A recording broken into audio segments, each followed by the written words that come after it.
So I know I have an influx of a lot of new guys here, and some of you guys are having the aspiration to want to become a fuel hauler, right? And I absolutely understand that, a lot of the time, you hear people saying how great fuel hauling is and things like that. And don't get me wrong, it has the potential to be excellent, but it comes with a whole lot of BS. I'm not gonna sugarcoat anything. It comes with a lot of BS, man. So the whole point of this video, we not gonna do no intro, we not gonna do none of that. We just gonna get right into it, man. Should you become a fuel hauler, yes or no? In my opinion, you have to ask yourself that question. It's kind of difficult to ask somebody on the outside. The most I'm able to, outside of yourself, but the most that someone like me is able to do is give you an insight because I have the experience in fuel hauling as an owner operator on what you should or what to expect. So, but one thing I need you to do is be honest with yourself. Be 100% honest with yourself. Do you feel like you can be a fuel hauler based on some of this information that I'm about to give you?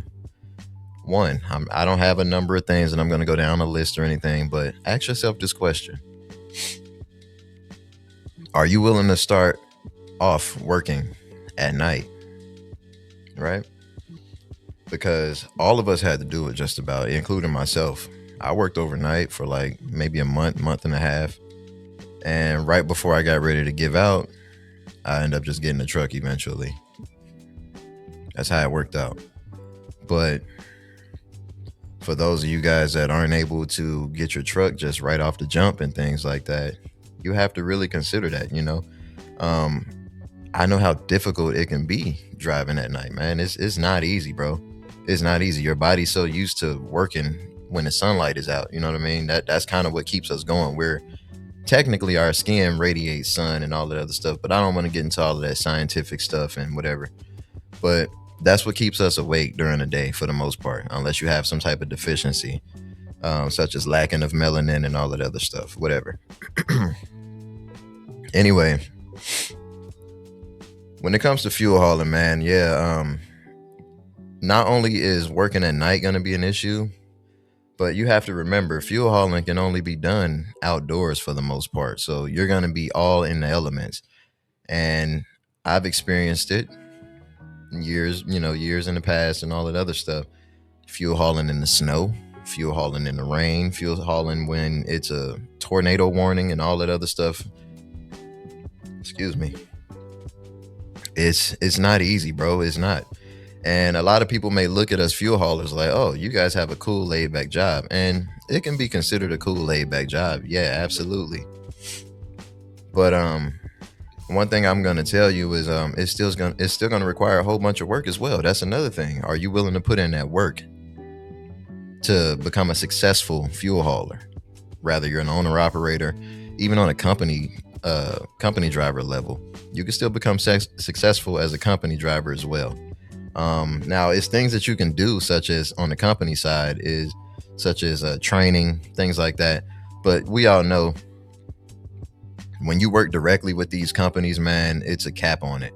And I can honestly say, even on the owner operator side, it's a ceiling for it, bro. It's a ceiling.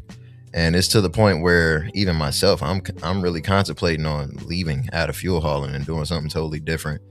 But however, I do know my overall goal is to become I'm still going to do the owner operator stuff, but I need to figure out how I can, put my family in a better position with an authority. And I want to haul flatbed. That's my overall goal. If I can do flatbed and kind of like dictate when I want to be out and when I want to be home, how much money I want to make, things like that. If I can bring my own drivers over with their own trucks so they can make more money as well for their families until they get in position to get their own authorities. Yeah, man, that's something I'm definitely going to have to figure out. I'm already on top of it. Like I have people, I have connects and all that stuff, network of people that I can honestly talk to and ask any of these questions to, even though I know some of the questions already, or the answers, I mean. However, man, when it comes down to fuel hauling, bro, another thing that you're going to have to look out for is not only just the weather, but the nighttime driving, but also you're gonna have to look out for the type of environment that you're fuel hauling in. When I was out in Atlanta, it's certain fuel hauling areas in Atlanta I'm not gonna do. I'm sorry, it's not gonna happen. And I had a conversation with a company driver at that time, and one thing I realized is, because I always looked at it like this as a company guy as well. I was like, why does the fuel hauling owner operators or owner operators in general, I feel like they give like this certain type of demeanor about themselves, like, oh, we hold ourselves in hierarchy over you. You know what I mean? So I understand that portion of it at this particular moment, but let me just get to the story and make it brief. I was talking to a company guy, man, and he asked me questions about, hey man, is this your truck? Blah blah blah. I'm like, yeah, man, what you need? And he started talking to me about what I could possibly be doing wrong hauling fuel, right? And remind you, this is coming from a company guy who's never had a truck, or I know he's trying to get a truck and things like that. But the fact that he's never had a truck, he's never been signed on or anything like that. All he's been doing is, I believe he said he did, it wasn't DoorDash, Uber Eats. Like he does Uber Eats on the side, and whenever he comes in for his shift or whatever the case, he's doing like 70 hours or close to 70 hours a week. That's what he has to do. You know what I mean? And I understand, as a man, we have to do what we have to do, not only for ourselves, but our household. We want to make sure the wife and the kids are comfortable at home. The bills are paid. You know what I mean? That's the overall goal for us as men. And then once we accomplish the comfortability of, being at home and all that stuff, not only for ourselves, but our families, next thing would be, okay, how can I invest this money so we can, just get a bigger place, get the cars that we want, get the dream house, all that type of stuff. And then, pass down generational wealth and businesses and things like that, investments. So that is the overall goal as a man that, I understand. But like I said, however, let me stop getting off track, man. So I was talking to the guy and he asked me questions about, what to expect when he gets his own truck. And I was telling him, like, man, the company I was at, we were at, whatever the case at that moment, I was telling them, I'm like, hey man, what some of the things I don't like is the fact that they went up, for example, on our escrow. So let me tell you guys as well, the escrow that we had to pay was $75 a week, right? A week. That's what comes out of the settlement. It ain't like you really have a choice, like, hey man, I'm late on the payment. No, they're taking it like taxes. That's how it comes out. Anyway, my first truck is paid off in cash. My second truck, however, is not. I still owe on it. And that's a whole nother story. I think I spoke about that in the past as well. But the reason, I'm going to touch on it a little bit. The reason why I got the second truck is for me to hire someone to drive it. But they told me, yeah, you can hire someone. They don't really have to have a year of fuel hauling experience. And once I got the truck, they have to have a full year of fuel hauling experience. So now I'm kind of stuck with the truck. I don't really want to send it back because I don't want my credit getting damaged, But yeah, so I was telling him about the escrow, $75 a week. And I was kind of like complaining about it, right? Mind you, I have two trucks, so 75, that's $150 a week, pretty much, per truck. Or, for both trucks, all together, $150 a week. So if you add that up at the end of the month, I'm paying $600 a month. That's a whole nother car note, pretty much. $600 a month, bro. Because of the fact that I have two trucks. Like, the first truck isn't really harming me because there's no payment on it. So it's really nothing I'm really paying for that one. But it's the fact that the escrow is like, man, bro. But that was expected for me to have the escrow. But I was willing to take on that payment as long as I was able to have another driver. That was my biggest issue. And since I can't have a driver, I'm kind of stuck with it. But it's all good. That ain't that big of a deal. So the issue, the next issue I brought to his attention was the fact that, what was it? The parking. They out of the blue. I think this should be breach of contract, if you ask me. But I'm the only one that complained about it at the yard. I actually pulled the manager to the side and told him, like, you guys expect us to do all of this and that and so forth, but at the end of the day, you don't want to let us get drivers. That doesn't make sense. But the escrow went from, hold on, guys. Sorry about that, guys. So anyway, yeah, so when it comes to the escrow, it used to max out at about $3,000. So they take $75 a week until it maxes out at $3,000, right? Per truck. So my first truck was maxed out, and I was like, okay, it's just $75 a week for the new truck. Not that big of a deal. Next thing you know, they call everybody in the office. Hey, man, come on down here. We need you guys to fill out your contract again and blah, blah, blah. Renew your contract. Now the escrow went from $3,000 to max out to $5,000 to max out. So the escrow that I already maxed out before, now it's going to continue rolling just because of, the new contract. Like I said, it should be a complete breach of contract, if you ask me, in my opinion. But however, yeah, even with the parking, when I first started this, there was no parking fee. There was no parking fee at all. And once they called us in to renew the contract, said again, guess what? Now you got to pay for parking just to be up here at the yard, $200 per truck per month. And I'm like, all these little fees and all this type of stuff, it's just not fair to the drivers, bro, because the work that we put in to be able to get our trucks and things like that, whether you get it through credit, whether you pay it cash or whatever, it takes some type of work and some type of sitting down and focusing on the task at hand, whatever it is you're trying to get done. So when they dropped that in our laps, man, I'm telling this guy about it, and you can tell he's a company guy because they look at owner operators like, oh, you should have the money to pay for it, right? You should have it. It ain't nothing. What are you bitching about? And I'm like, bro, trust me, he didn't tell me I was because I probably would have slapped the shit out of him. However, he was just like, the way he was saying it was like kind of like snarky, like trying to be smart at the mouth, like very snarky.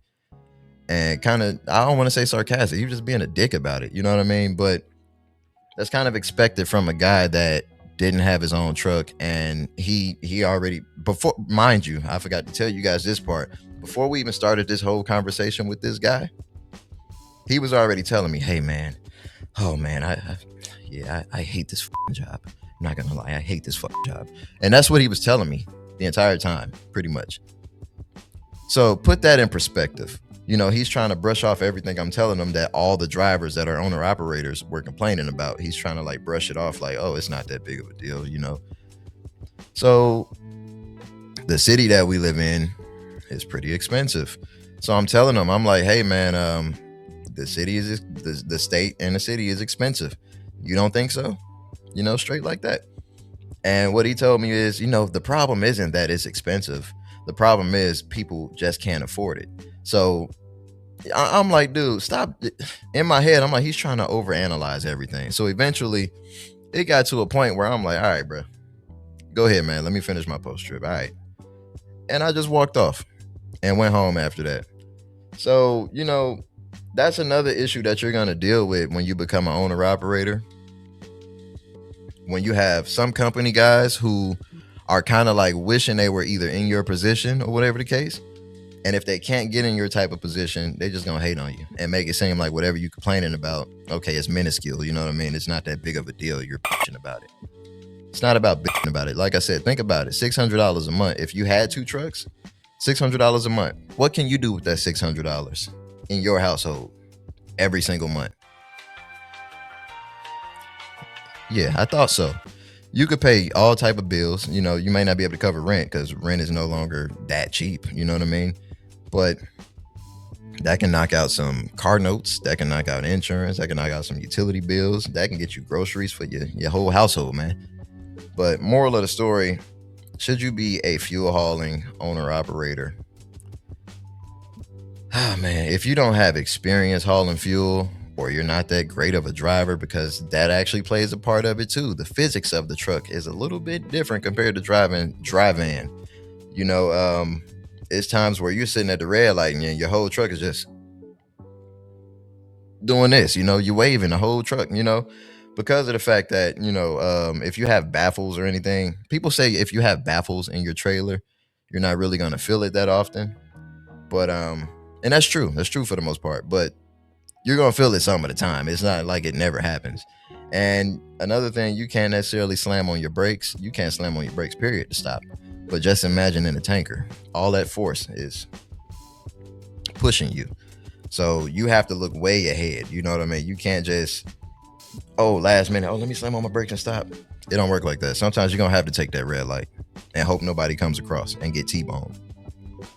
So those are it's not what you guys think. I'm gonna just say that it's not all glitz and glamour, sunshine and rainbows. It's none of that, bro. So moral of the story: if you should haul fuel, because this video's already been running for about 16 minutes. Oh man, ask yourself that question before you ask anybody else. Do some research on it. Like I said, you guys can always come to me and ask me. I don't do nothing at all but be totally honest with you guys. I have no reason to lie. Now, some of you guys have asked me certain questions about like finances and all that stuff. Again, I don't talk about my personal finances here online for many reasons. But at the end of the day, if you feel like you can take on those 3 things I said, and let's summarize it real quick. If you can drive at night, if you don't have a problem with that. It's a couple more things as well.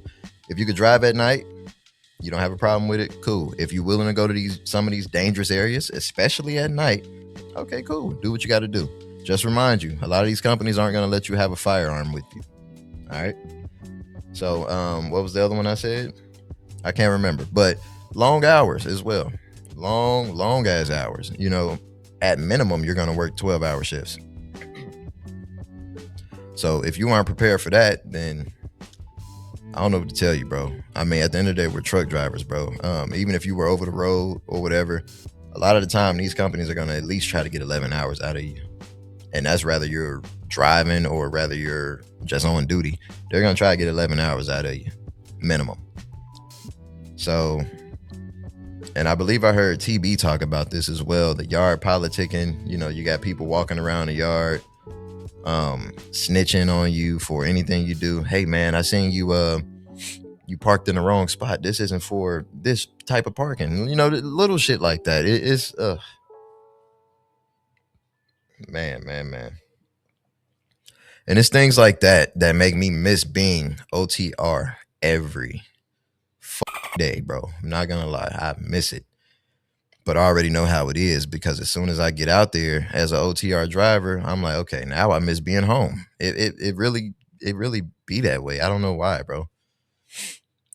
So, yeah, man. And remind you, I'm going to throw this in there as well. The guy I'm talking to, you're probably a subscriber. I'm not exactly sure, but I don't know. I don't know, but you know who I'm talking. You know I'm talking to you. All right. Cool. If you see this video, you know I'm talking to you. So if you see me in the yard and you feel like you want to say something to me, hey, I'm all ears or all hands. You let me know. But I don't like that guy. I don't like him. I'm just gonna be straight up. I don't like him. He's the type of guy that wants to overhelp. Then he was telling me about some other guy on YouTube or whatever. That's another thing too. He's, like I said, as a company guy, he was excited to learn some of the things that you have to learn when you're considered self-employed or whatever. How to pay yourself or whatever the case. Things like that, taxes and stuff like that, tax deductions, all that type of stuff. And I'm like, what gives him the inclination that I don't know this stuff already? I'm actually doing it. You know what I mean? I'm already doing it. What are you doing? And it's not that I have an issue with company guys, man. Like I said, I don't have an issue going back being a company driver my damn self. It's not that big of a deal. Long as I have a CDL, I'm okay. And if I didn't have a CDL, I would have to figure something out. I've been doing it my entire life. But yeah, man, he's telling me, yeah, man, I think I think you're just doing it all wrong and this and that. You're supposed to do it this way and that way. Here, just let me get your number so I can send you the video. I don't give out my number like that, man. I don't even know you. And then he was telling me stories about how he stalked a couple of other YouTubers basically to give him a bottle of whiskey, things like that. It was, I don't know. This dude is a weirdo, if I'm being honest. But yeah, I really believe that. I think he seen the fact that I'm this color, I'm a dark skinned man, and he felt like, oh, I can teach him something. And he's the type of guy that likes to just try to overhelp, even in the yard. If he sees somebody backing up, yeah, man, come on back and do this, and yeah, come on back, and yeah, you got about this much room, and yeah, you got to pull up and turn the wheel, and man, shut the fuck up, please, please, do all of us a favor, man. Just shut up. Shut that shit all the way up, please. Anyway, man, I'm sorry this kind of turned into a rant. This is 21 minutes. I'm gonna go ahead and end it here, y'all. So, love you guys, man. More vlogs on the way. The issue I'm dealing with the vlogs, I think I'm just recording too much to the point it's requiring like 6 to 8 hours of editing. I try to help out with the editing as well, and some of the other people I have edited for some of the videos for me, it just takes a while, bro. It takes a long ass time for us to edit the video, make it look how we want it to look, then we put it out there. However, don't forget, hit the like button, subscribe, comment what you guys want to see next. Comment if you guys dealt with something like this before, man, because it is absolutely ridiculous. However, yeah, like, comment, subscribe, hit that like button, please. And I'll see you guys in the next one. Y'all have a blessed day, man.